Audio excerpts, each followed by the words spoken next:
एक बार की बात है। एक बार एक अध्यापक एक संपन्न परिवार के शिष्य के साथ कहीं जा रहे थे। तो उस शिष्य को कुछ मजाक सूझी, क्योंकि उसको रास्ते में किसी गरीब मजदूर के जूते दिखाई दिए। उसने अध्यापक से कहा, गुरुजी, अगर हम इन जूतों को छुपा दें तो कितना मज़ा आएगा। अब उसको तो मजाक सूझ रहा था, लेकिन गुरुजी ने कहा कि नहीं, गरीब इंसान के साथ इस तरह का मद्दा मजाक करना ठीक नहीं है।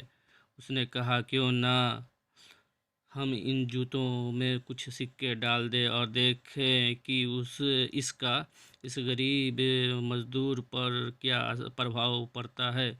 उन्होंने ऐसा ही किया। जैसे ही मजदूर अपना काम करके लौटा और उसने एक पाँव अपने जूते में डाला, तो उसको कुछ कठोर सा महसूस हुआ। उसने अंदर हाथ डाला तो उसको कुछ सिक्के दिखाई दिए। वह थोड़ा आश्चर्य में पड़ गया। आसपास किसी को देखा तो कोई भी दिखाई नहीं दिया। वापस उसने दूसरा पैर अपने जूते में डाला और वापस उसको उसमें कुछ सिक्के दिखाई दिए। अब वो दोनों जूतों को के सिक्के को उसने अपने हाथों में रखा और प्रभु की तरफ इशारा किया।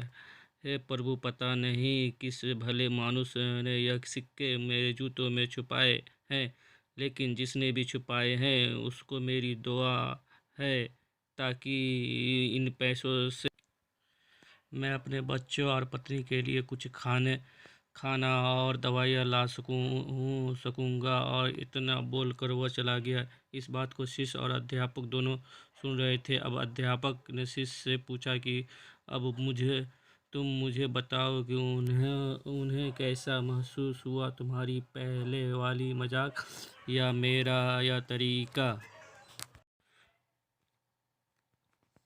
अब मुझे समझ आ गया है कि सच्ची खुशी किस चीज़ में है। जब हम किसी की मजाक उड़ाते हैं तो हमें कुछ पल का आनंद मिलता है, लेकिन इससे हमें बद्दुआ मिलती है। लेकिन अगर हम किसी की मुश्किल परिस्थिति में मदद करते हैं और जिसकी भी हम मदद करते हैं उसको भी नहीं पता कि हमने किस उसकी मदद की है, लेकिन अंदर ही अंदर हमें पता है कि हमने उस इंसान की मदद की है। यही सच्ची खुशी है। और जब हम दूसरों की खुशी देते हैं, करते रहिए और दान करते रहिए जिसका भी आप काबिल हो।